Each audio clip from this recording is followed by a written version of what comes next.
They laughed when he failed. They turned away when he fell. But like the sea that never stops moving, he refused to give up. Once upon a time, in a quiet coastal town surrounded by rolling hills and the sound of waves, there lived a young man named Ethan Parker. Ethan was 26. He had big dreams, bigger than the small town he was born in. He wanted to build something meaningful, something that would make his parents proud. But for most of his life, it seemed like the world had other plans. His father, a fisherman, had passed away when Ethan was just 16. His mother worked tirelessly as a tailor to make ends meet. Every day, Ethan watched her sew clothes for others while her hands trembled from exhaustion. From a young age, Ethan promised himself, "One day I'll change everything." But dreams alone don't fill empty stomachs. After finishing school, Ethan worked in a small workshop, fixing old furniture and delivering wood.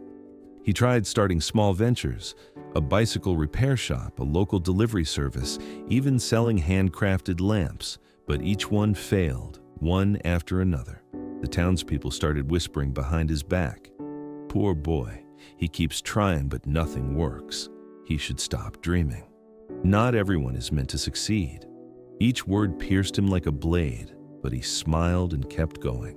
One winter morning, after his fifth failed attempt at business, Ethan sat alone by the old pier. The cold wind bit his face, and tears he didn't want to shed began to fall. He whispered to himself, "Maybe they're right. Maybe I'm just not made for success." He picked up a small stone and threw it into the ocean. The ripples spread across the surface and disappeared into the distance. For the first time in years, he thought of giving up. At that very moment, an old man appeared behind him, someone Ethan had seen many times around town. He was known as Mr. Raymond, a retired engineer who had once worked in the city before moving to the coast. The old man stood beside him silently, watching the waves crash. After a long pause, he said softly, "Why are you throwing stones at the sea, son?" Ethan gave a small laugh. "Because it doesn't matter. Just like my efforts. No matter what I do, everything disappears." Mr. Raymond smiled gently and sat beside him. "Tell me, do you know why the sea never gets tired?" Ethan frowned. "What do you mean?" "The sea keeps moving. Wave after wave, crash after crash. It never stops, even when it's calm. That's why it's alive. If it ever stopped moving, it wouldn't be the sea anymore. You, my boy, are like that sea. You just haven't learned how to keep moving." Those words lingered in Ethan's mind, long after Mr. Raymond left. Days passed. Ethan couldn't stop thinking about what the old man had said. One morning, he decided to visit Mr. Raymond's small workshop near the hill. The old man was repairing an old clock when Ethan walked in. "I want to learn from you," Ethan said. "I don't know how to keep moving anymore." "I've tried everything and failed every time." Mr. Raymond looked up, his wrinkled face glowing with kindness. "Good. You've already taken the first step." "What step?" Ethan asked, confused. "The step of not giving up even when you think you have." And so began Ethan's new journey. For weeks, he worked beside Mr. Raymond, learning not just about repairing clocks, but about patience, focus, and persistence. Mr. Raymond often gave him strange tasks. One day, he handed Ethan a broken clock and said, "Fix this one, but remember, if it breaks again, you start over." Ethan spent hours on it. Each time he thought it was fixed, the clock stopped ticking again. It was frustrating beyond words. Finally, he threw the screwdriver down. "It's impossible. It's just not working." Mr. Raymond didn't even look up. "And what will you do now?" Ethan sighed. "Start over, I guess." Mr. Raymond smiled. "Exactly. That's the power of never giving up." Months turned into a year.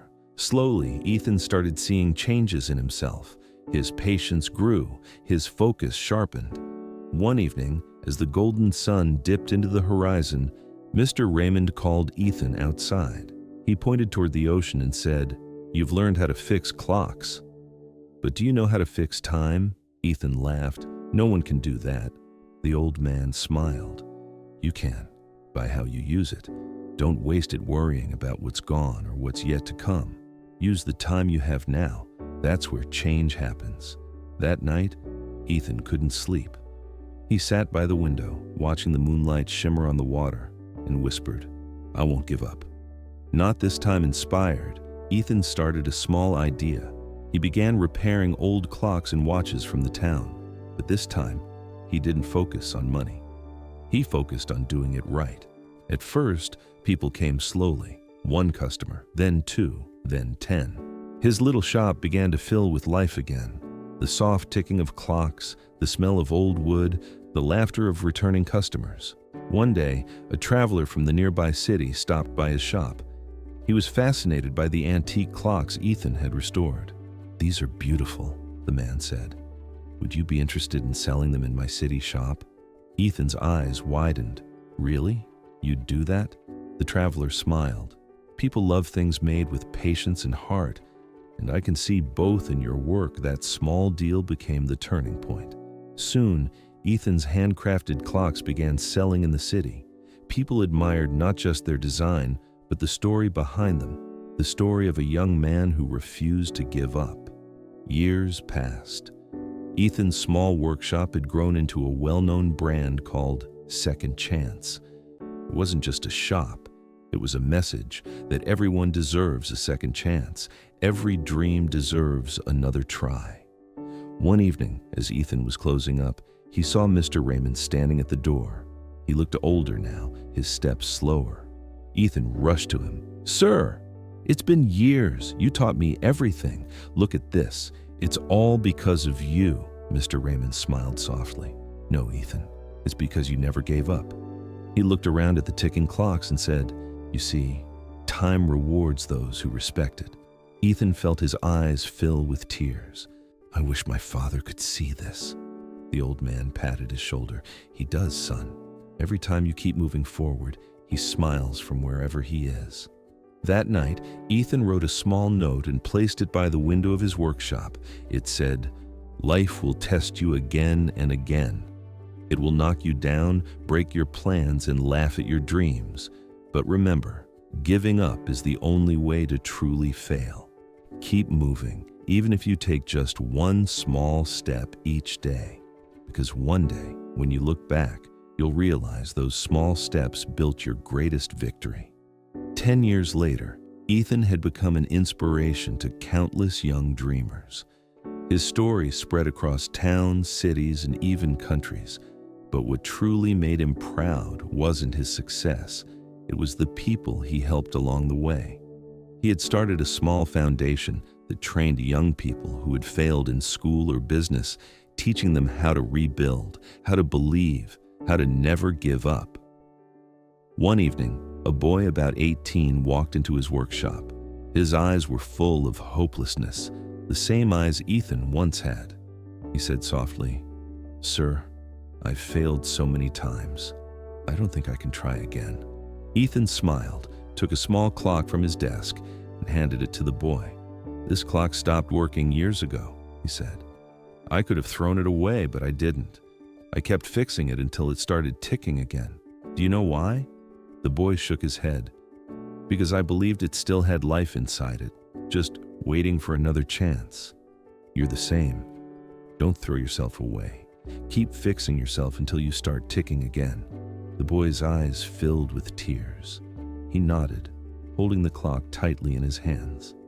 Years later, when people spoke of Ethan Parker, they didn't just remember a successful craftsman. They remembered a man who fell 100 times but stood up 101.